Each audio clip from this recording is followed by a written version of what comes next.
Hello, everyone, and welcome to the Philly Factor. I'm Paul Perrello. For years, once the flagship of its cruise line, the SS United States, has been docked along the Philadelphia waterfront down along the Delaware River just off of Columbus Boulevard or Delaware Avenue, a symbol of America's industrial might, innovation, ambition, and maritime dynamism. The SS United States was designed by William Francis Gibb, considered America's best naval architect. What you may not know is that Gibbs was from Philadelphia, a Harvard dropout credited with being who created some of the finest ships in history. Well, Gibbs' story is documented in a new book. The name of that book is A Man and a Ship, America's Greatest Naval Architect and His Quest to Build the SS United States. It is written by my guest, Steven Ujifusa. And Steven, I want to welcome you to the Philly Factor. Thanks so much for having me. We met back over the summer when we did a radio interview about your book, and I've had more people want to borrow this book, I think because of our fascination with this ship that is docked along Delaware Avenue in South Philadelphia. I think you would agree there's this tremendous fascination whether you're going over the Walt Whitman Bridge, you're driving on I-95, or even on Delaware Avenue, and you look out the window of your vehicle and you see this ship docked there, you're almost thinking like, what's that ship doing in Philadelphia? Yeah, the ship has this very fantastic sculptural form, and you don't see ships like this anymore. This was a transatlantic liner, not a cruise ship. She was built at a time when people took ships to get from point A to point B, and also at a time when ships were considered national icons. So her designer, William Francis Gibbs, gave her a very distinct look. As one observer said, she had a very distinctly American cut to her, sleek and rakish, and she was built to be the fastest ship in the world. Really? So is our fascination, being Philadelphia's fascination with the ship, due to the fact that the ship has been docked here now for quite some time, and we're really not sure what ultimately is going to happen to the ship? Or in the history books, if you will, the SS United States, because quite frankly, before this ship came to reside here, I don't know if you would have put 20 people in a room and asked them about the SS United States, probably no one would have heard of the ship. Well, it's strange. The SS United States has become part of the Philadelphia landscape after being here since 1996. It's a very interesting turn of events how the ship was in obscurity for a long time. But during the 1950s and early 60s, she was the most famous ship in the world. When she made her maiden voyage in July of 1952, it was world headlines, celebrities were booked on board. Everyone was following the ship. She was kind of the Seabiscuit of her time because she was built, one of the reasons why she was built was to take away the blue boundary of the Atlantic, the transatlantic speed record, away from Britain's Queen Mary. This is the same Queen Mary that's now docked in Long Beach. So people followed this great ship in the same way people would follow a racehorse. Will the ship take the record away from Britain at a time when America was on top of the world in the years after World War II? Yep. Now, the SS United States actually holds the record, still holds the record for the fastest transatlantic voyage. She holds the blue ribbon of the Atlantic, which is the fastest transatlantic voyage by a commercial ship. Okay. You mentioned it, if you were anybody and everybody, you could have sailed on this ship. We often think of the celebrities, Judy Garland, Marilyn Monroe, JFK, Walt Disney, that sailed on this ship. But this also provided an important conduit for people to travel from Europe to the United States, in that, I don't want to say it was the typical immigrant experience, but there were many people that would sail on the ship, in the bowels of the ship. They weren't coming first class, that's for sure, but they would make that transition from Europe to the United States on the SS United States. That's a very important point. This ship was not just for the rich, although she had very luxurious first class accommodations. In tourist class, which is the equivalent of third class, you had many, many people come over from Europe, immigrating over to America, especially from Germany, which had been ravaged by World War II. So you have a lot of immigrants coming over, starting a new life. I've spoken to many people who said they or their parents or grandparents immigrated over in the SS United States. One student at the Curtis Institute of Music told me excitedly, "Oh my God, that's the ship my grandparents met on when they were coming over from Germany, and they ultimately got married." So the ship has just impacted so many people's lives. And also you had American families, middle-class American families, making that first trip of a lifetime to Europe, to see London or Paris. Let's talk then about the man behind the ship, if you will. Just like many people may have not heard of the SS United States, the name William Gibbs, while being a Philadelphian, has this reputation of being one of the premier architects when it comes to building ships, for the United States, in the United States.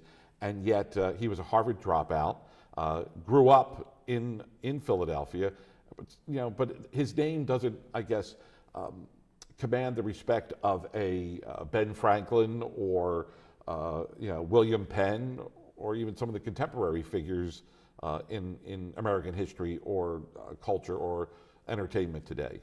Yeah, William Francis Gibbs, he was born in Philadelphia in 1886, and in his time, he was not just known as a naval architect, he was a celebrity. His face was on the cover of Time magazine in 1942 because he was the man responsible for rebuilding a lot of the U.S. Navy during that time, building ships that could outdo anything that the Germans and Japanese could do. And he was born to a very wealthy family. He spent his teenage years on Rittenhouse Square, and he attended Harvard. His father wanted him to be a lawyer. Interested in that. He knew from the age of 8 that he wanted to be a naval architect. He saw his first ship up close on our Delaware River in 1894 when he saw the SS St. Louis launched at our cramped shipyard, which is now sadly just a vacant lot. And he said, from that moment, I knew I wanted to be a naval architect. And it's ironic that the ship that he dreamed so long of building is now back on the same river, the Delaware River, where he first saw his ship launched. But he truly was a remarkable Renaissance man. I think the equivalent of Frank Lloyd Wright as an American builder.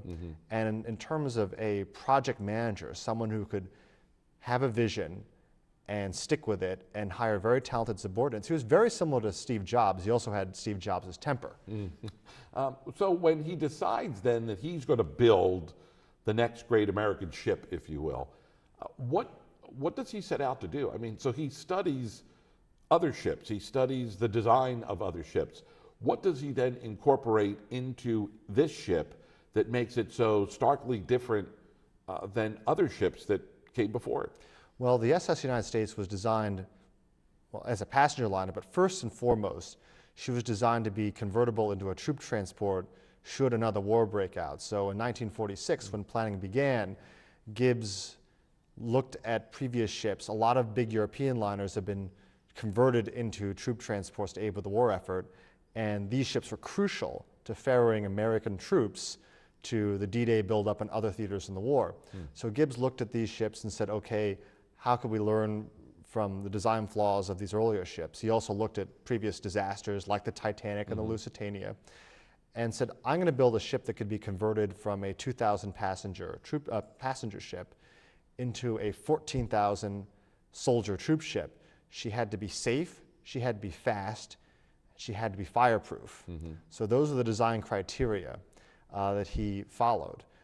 He made sure that this ship could survive the same damage that sank the Titanic 40 years earlier. So that was a big design criteria for him. And he was also terrified of fire.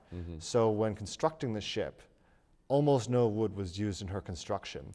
The old saying was that the only wood in her interior were the butcher's block and the piano, and which created a ship that was definitely colder on the inside than previous, much more luxurious ships. But his main preoccupation was safety.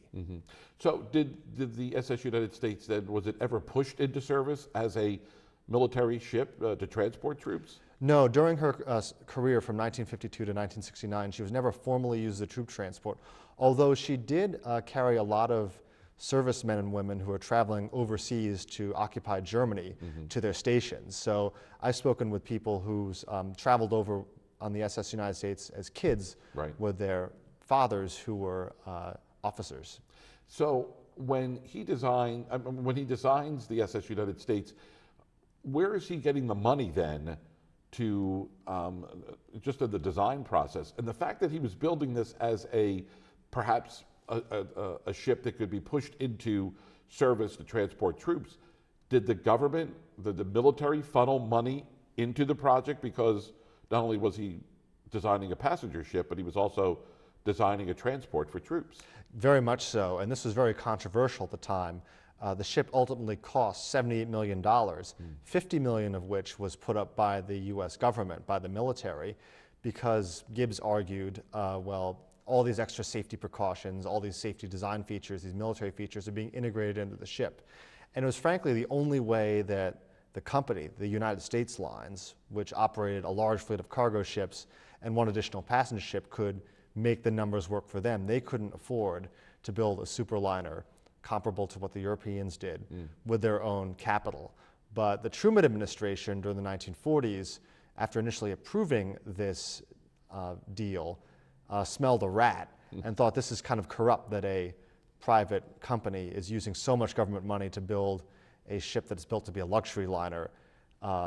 And so that was a big controversy when the ship was being built. But Gibbs, and once the SS United States launched, they never paid the money back to the government, did they? They did have to pay them. They did. Yeah, they did. They had to. The company had to take out a mortgage payment, and they paid the government back for their share. But but yeah, the $50 million was a very generous construction subsidy, and then the government subsidized the ship's operation. In addition, the other thing that I want to mention here is that many people may think that the SS United States was built in Philadelphia only because at the time there were a number of shipyards up and down the Delaware River. So where was the SS United States then actually built? She was built in Newport News, Virginia. But the boilers, I believe, which were made by Babcock and Wilcox, were made in Philadelphia. So if there was any preservation effort to keep the ship in Philadelphia because it had a connection to the Philadelphia Naval Shipyard, that could easily be dismissed because it was not, the ship itself was not built here in Philadelphia. The ship itself was not built in Philadelphia, but the boilers were made in Philadelphia, and parts of the hull, the very high-grade Navy steel, was made by the Lukens Steel Company in Coatesville. So she does have, components, but this is a ship that was constructed at a time when there was no outsourcing needed. All 48 states at the time contributed to her design, construction, to artwork, interior decoration. So is this the first ship then that Gibbs actually sees built as a result of his design? Oh no, he had built many, many ships before then. He had built numerous Navy vessels during the 1930s and 1940s. He designed a number of smaller but very, very fine passenger liners, including a ship called the SS America, which came online in 1940 and was a kind of much smaller prototype to the United States. But this was the first ship that he had designed to his vision of a 1,000-foot-long superliner that was comparable to what the Europeans built, like the Queen Mary or the Queen Elizabeth from England, or the Bremen and Europa from Germany, or the Normandy from France. So when the ship is launched, and I assume the ship is launched from Newport News then? Yes. It's christened there and it's launched. Does Gibbs travel on the ship? Gibbs does travel on the ship. He took the delivery voyage from Newport News, Virginia to New York in June of 1952, and then the ship was docked there for 2 weeks of parties and receptions in preparation for the maiden voyage. Gibbs apparently hated these big sorts of parties. He's a very shy person. He would prefer sitting in the ballroom during these parties talking about art or literature. But when the ship arrived in New York in June 1952, she was open to the public for one day. 10,000 people lined up along the West Side Highway to get a chance to pay a few dollars to get a tour of the ship. How about that? People traveled from all over the country to get one look at that ship. So we mentioned at the outset that Gibbs is born in Philadelphia. He lives here. When he is designing the ship then, is he designing the ship here in Philadelphia, or does he move to New York because that was pretty much the hub of commerce at this time? And, are his ideas, his concepts put onto blueprints in New York as opposed to sitting in a second floor bedroom on North Broad Street? Well, actually, most of the design work took place at the Gibbs & Cox offices in Manhattan. But Gibbs started his initial sketches for the ship in 1913, 14, and 15, when soon after finishing Columbia Law School, he had to work his way through the rest of college. He ended up finishing his college degree at Columbia, working his way through law school, and spent one miserable year as a lawyer. But he would visit his family every weekend. Mm-hmm. They had a very modest cottage in Haverford on the main line, and he began sketching the ship, the designs for the ship that would eventually, 40 years later, become the SS United States, in a small attic in a small house in Haverford. Wow. And he would later say that when he received the Franklin Medal from the Franklin Institute in 1953, I believe, right after the SS United States made her maiden voyage, and he declared, I am a Philadelphian still, this is my home. Even though I live in New York, I'm still a Philadelphian at heart. How was he received? I mean, you know, it's, as we sit here some 50, 60 years later after the ship is launched, I mean, what was his reputation in Philadelphia? How is he received in Philadelphia? And the fact that he would make a statement like that upon getting this award from the Franklin Institute might lead some to believe that he moved out of Philadelphia and sort of, it happens. People move from their hometown and they make it big somewhere else, and that town may adopt them as their, you know, as their favorite son, if you will, or favorite daughter. I mean, so when Gibbs goes to New York, he's doing all this work there. I mean, what was the reception? What was the reaction here of Philadelphia of what Gibbs was doing? I'm not really sure, actually. I know that, you know, his parents are made in Philadelphia while he was making his career in the 1910s and 20s. But he did return to Philadelphia in the 1920s briefly to oversee the construction of his first passenger ship, a ship called the Malolo, which was also built at Cramp Shipyard. So he retained ties to Philadelphia. So of the cruise line that the SS United States sailed with, is this the last ship from that cruise line? And I'm guessing the cruise line probably doesn't even exist any longer. The United States Lines was founded back in 1901, or the company that started it was founded back in 1901 as a conglomerate of shipping lines, and it eventually became the United States Lines in the 1930s. But the United States Lines operate a very large cargo ships. That's how they mostly made their money. And during the 1950s and 60s, they operated 2 transatlantic passenger ships, the SS America, which was built in 1940, and then the much larger, much faster SS United States. But they left the passenger business in 1969 when the SS United States was taken out of service. And in 1984, I believe, the United States Lines, which was kind of the equivalent of the Pennsylvania Railroad of shipping lines, fell into bankruptcy and liquidated. So this ship then languishes out there for how many years before it's finally brought to Philadelphia in the 90s and remains docked, you know, along the waterfront? I mean, and we really don't know what's next in the next chapter, if you will, of the SS United States. Some might even say that, if, you know, short of any a knight in shining armor that's going to come riding in at the, you know, the 11th hour, the SS United States could be headed to the scrap heap. The crucial factor here for whether or not the SS United States will be saved is if the ship, there would be a real estate deal for the ship. The ship was purchased in February of 2011 by the SS United States Conservancy, a nonprofit group dedicated to preserving the ship's legacy. And they received a tremendous grant, $5.8 million from Jerry Lenfest, whose father helped design the ship. How about that? His father was a naval architect. And the Conservancy was given 20 months to maintain the ship at her current pier while they work on a plan to fund the ship's restoration. So the key feature for the key factor for the ship being saved is whether or not there'll be a public-private partnership, a deal for the ship to be part of a real estate development in a major U.S. port. New York is at the top of the list. Philadelphia is also noting, also Miami. So I think the real estate deal will be the deciding factor. And we should mention that, I guess, before the economy took such a sour turn the way that it did, it was the Norwegian Cruise Line that actually was interested and purchased the SS United States, and they were going to retrofit it as a cruise ship. But then, as I said, the economy went in the tank, and then they just walked away from the project. They walked away and put her up for sale, and the ship would have cost so much money to retrofit as a modern passenger liner. You have to understand that by today's standards, the SS United States is actually quite small. Sure. She's 53,000. She's 53,000 gross tons. You have cruise ships today of 225,000 gross tons with. balconies for almost every stateroom, water slides, rock climbing walls.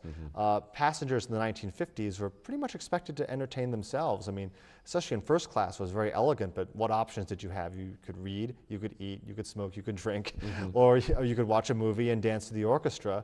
But it was a pretty low-key experience by today's standards. At the same time, I think it would have been interesting if there would be a market for people to sort of have a new twist on ocean travel. Sure. I said at the outset that there's this tremendous fascination with the ship here in Philadelphia, and I know the Conservancy is made up of members across the country. Give me a perspective from your vantage point in writing this book. What is the significance of the SS United States outside of Philadelphia? So, for instance, if there's someone in New York or in Los Angeles, are they aware of, or do they understand the historical significance of this ship? Here, I know we have this connection, so we pay more attention to it. But someone that's living 3,000 miles away from here, are they aware of what's going on with the ship? There is awareness, and I think once you mention the name of the ship, people of a certain generation will remember. I've had many situations where I run into people, I mention the book I'm working on, and I will have people say, oh, wait a minute, is that the ship that my father worked on? Is that the ship that my parents came over from Germany? Oh, that's the ship that my mom and dad went on a vacation on. And people will come up to me with menus, with photographs. They want to share, because then they realize, my father grew up in a small town in Wyoming in the 1940s and 50s. And when that ship was being built, and then it was big news, it reached all the way to Wyoming. He said, I built a model of that ship in the middle of Wyoming. How about that? So I think once you mention it, people remember. She carried over 1 million passengers during her 17 years of service, and 1,000 crew members on each crossing. So that translates to a lot of people. In the few minutes that we have left, Steven, and again, the book is available in bookstores, online. The fact of the matter is a lot of people are passionate about things. Gibbs was passionate about shipbuilding. What was his reaction? I mean, when was this his crowning achievement, or did he use this as a learning experience for when he designed his next ship? So in his world, what did the SS United States mean to him? This was his absolute crowning achievement. He'd been working, dreaming of creating a ship like this for so long. And he was once asked, do you love that ship more than your wife? And he said, you're 1,000% correct. His wife didn't mind. She traveled in the ship many times. Yeah, I mean, he would greet this ship every time it would come into New York Harbor. He would call up the captain every day at sea to see how the ship was doing. And he was very interested in music, and I see some musical parallels. He was obsessed with the musical My Fair Lady, which came out in 1955, I believe. He saw it 18 times. So you had that story of someone creating a lady. I think there was a similar reaction with that.